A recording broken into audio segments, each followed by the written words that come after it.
Hai, kembali lagi di podcast Lem Hati. Kali ini kita akan melanjutkan episode sebelumnya. Kita akan bahas tentang perjuangan orang tua dari Nabila Taqiyah.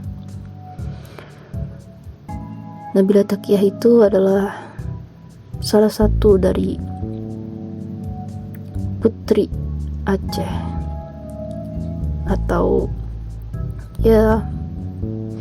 salah satu anak kebanggaan Aceh, yang juga turut membanggakan dan membawa nama Aceh di Indonesian Idol untuk pertama kalinya di season 12 tahun 2023 ini.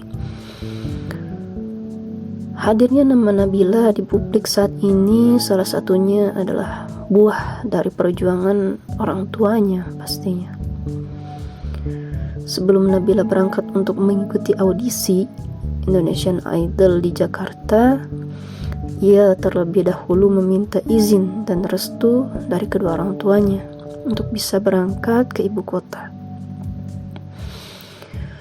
Memang ini adalah keputusan yang cukup berat, terutama untuk orang tuanya, karena orang tuanya harus memilih antara pekerjaan dan pengembangan bakat anaknya. Namun hal itu tetap ia hadapi dengan tenang sebagai seorang ayah yang bertanggung jawab atas keluarganya. Abi sebelum itu mengambil jalur langit hingga akhirnya hatinya mantap untuk bisa menemani anaknya, yaitu Nabila, untuk bisa berangkat ke Jakarta. Meski tidak mudah, jatuh bangun yang harus ia rasakan bersama keluarga kecilnya, hingga sampai menjual rumah, mobil, dan aset lainnya hanya demi mendukung impian dan perkembangan sang putri tercinta. Walaupun Abi tak langsung merasakan hasil yang memuaskan saat tiba di Jakarta, karena ia dan Nabila saat itu tidak langsung mendapatkan banyak job. Namun harus tetap mencari jalur yang cocok untuk Nabila. Namun Abi tetap bersyukur karena mereka tetap mendapatkan dukungan dari Tuhan dengan dipertemukannya mereka dengan orang-orang baik. Pengorbanan Abi untuk Nabila itu sangatlah luar biasa. Mengorbankan pekerjaannya di Aceh hilang begitu saja demi mewujudkan mimpi sang putri tercinta. Keputusan yang diambil oleh Abi ini adalah keputusan sendiri untuk resign dari jabatannya yang sudah hampir 18 tahun di Kepolisian Aceh. Tanpa ada paksaan dari manapun, Abi tetap berjuang karena itu murni bentuk perjuangan seorang ayah untuk anaknya. Karena Abi lah yang sering menemani Nabila di saat Nabila ada undangan manggung, maka Abi pun tahu persis bahwa Nabila memiliki bakat dan potensi. Jika ia terus-terusan di daerahnya yang wadahnya tidak terlalu besar, maka kata Abi, bismillah, dan memutuskan untuk ke Jakarta. Pilihan itu membuat teman-temannya bertanya-tanya, karena itu merupakan keputusan yang cukup gila. Namun Abi pun ia masih meminta restu kepada orang tuanya agar mereka yakin keputusan yang ia ambil adalah keputusan yang benar. Senang juga sedihnya Nabila dan keluarganya adalah kebersamaan. Dan Nabila sendiri ketika dia senang ataupun sedih, dia pasti akan kembali ke orang tuanya. Terutama tempat curahan hatinya adalah mamanya. Jika ia sedang sedih, maka mamanya akan langsung memberikan pelukan hangat padanya. Dan Nabila adalah orang yang periang dan ceria.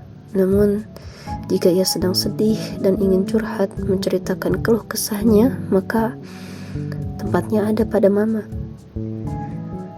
Mama tidak hanya sebagai orang tua, namun juga seperti teman dan kakak bagi si sulung 6 beradik ini.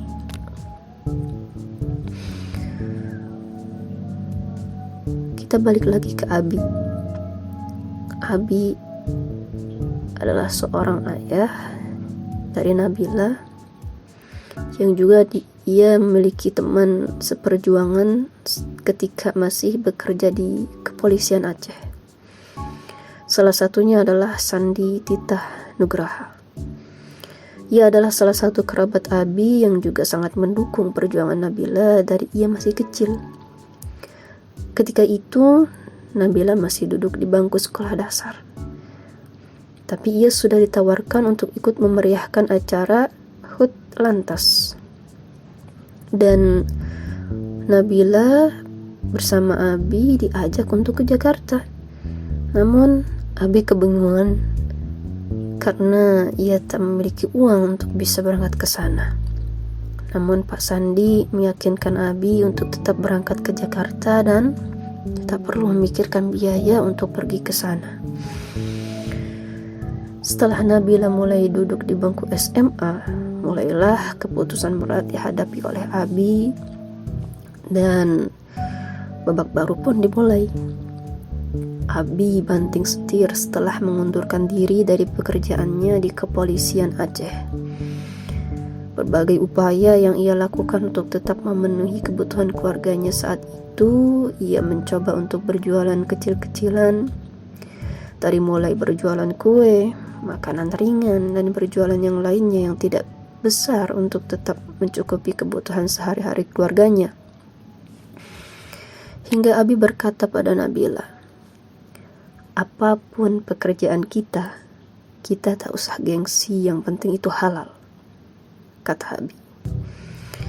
Pernah Abi dan mamanya berjualan di Ulele, salah satu daerah di Aceh. Mereka berdua berjualan jajanan kecil-kecilan, es, minuman dingin. Ketika Abi dan mamanya berjualan, maka Nabila di rumah menjaga adik-adiknya. Mulai tahun 2011 adalah awal perbaikan yang dilakukan oleh Abi. Dan yang pertama ia lakukan adalah perbaikan ibadah, salat, dan menjadikan doa sebagai senjata terbaik dalam menjalani hidup, dibarengi dengan usaha untuk menggapai impian. Hal itu ia tegaskan juga pada anak-anaknya, terutama Nabila. Ia menjelaskan bahwa usaha tanpa diiringi dengan doa takkan ada hasil yang berarti. Hingga Nabila bisa di titik ini pun, Abi tidak mengerti Nabila bisa ikut kompetisi sebesar Indonesian Idol ini dan bisa terus jalannya hingga berada di puncak atau di grand final. Ketika awal-awal mulai hidup di Jakarta, ia merasa tak ada pemasukan yang berarti. Tetapi ada saja rezeki yang Tuhan berikan yang tidak ia sangka-sangka dari orang-orang baik yang ia temui. Selain mimpi yang ingin Nabila raih saat ia di Jakarta, ternyata ada keputusan berat yang mesti ia ambil, yaitu ia mesti berpisah jauh dengan mama dan adik-adiknya. Karena itu pertama kalinya mereka berpisah untuk waktu yang mungkin cukup lama. Namun dari sanalah terbentuk sosok Nabila yang dewasa dan mandiri. Setibanya di Jakarta, ia dan Abi masih tetap berjuang. Tak seperti apa yang mereka pikirkan bahwa akan langsung mendapatkan job atau panggung-panggung untuk Nabila. Ternyata mereka masih harus mencari-cari pekerjaan. Di Jakarta mereka tinggal di kosan dan berkali-kali pindah hingga kehabisan uang. Sampai akhirnya mereka dipertemukan oleh Tuhan dengan orang-orang baik. Seseorang itu tertarik dengan bakat yang dimiliki oleh Nabila dan diajak untuk membuat proyek bersama, dan segala sesuatu yang dibutuhkan oleh Nabila dan Abi dibiayai seluruhnya. Pernah suatu ketika Abi menyampaikan pesan untuk Nabila, tetap jadi anak yang kuat selalu, pasti kamu sudah berusaha semaksimal mungkin. Semua itu yang tentukan Allah. Yang penting kamu tetap kuat ibadahnya, jangan lupa diri, rendah hati, selalu tebar kebaikan. Abi yakin suatu saat kamu insya Allah dengan kerja keras dan doa karena kamu tulus dan ikhlas bantu keluarga, insya Allah kamu akan diberikan kemudahan terus dan dilancarkan jalannya oleh Allah Subhanahu wa Ta'ala. Kata Abi. Abi juga pernah berkata pada Nabila ketika ia berada di showcase 22 besar. Setiap penampilan kamu yang penting berusaha menampilkan yang terbaik. Fokus di idol ini, ambil semua ilmunya yang baik. Kamu gak usah mikirin kamu juara atau enggak, karena dari awal Nabila ingin ikut idol, ekspektasinya yang penting buat cari pengalaman. Selanjutnya itu sudah ditentukan rezekinya sampai mana, kata Abi. Di 15 besar, di 16 besar Abi juga berkata, kalaupun kamu harus malam ini pulang, kamu pulang malam besok, itu semuanya sudah ketentuan. Yang penting kamu sudah memberikan yang terbaik, kata Abi. Bahkan Abi pun menyampaikan pesan untuk Nab Lovers. Saya pribadi dan keluarga mengucapkan ribuan terima kasih karena Nabila bisa berada di titik ini berkat kalian semua dan berkat doa dari kita sama-sama dan doa baik kalian yang selalu support Nabila, kata Abi. Ada keluarga baru, ada kekuatan baru yang mendukung Nabila untuk terus berkarya, berjuang untuk menggapai mimpinya.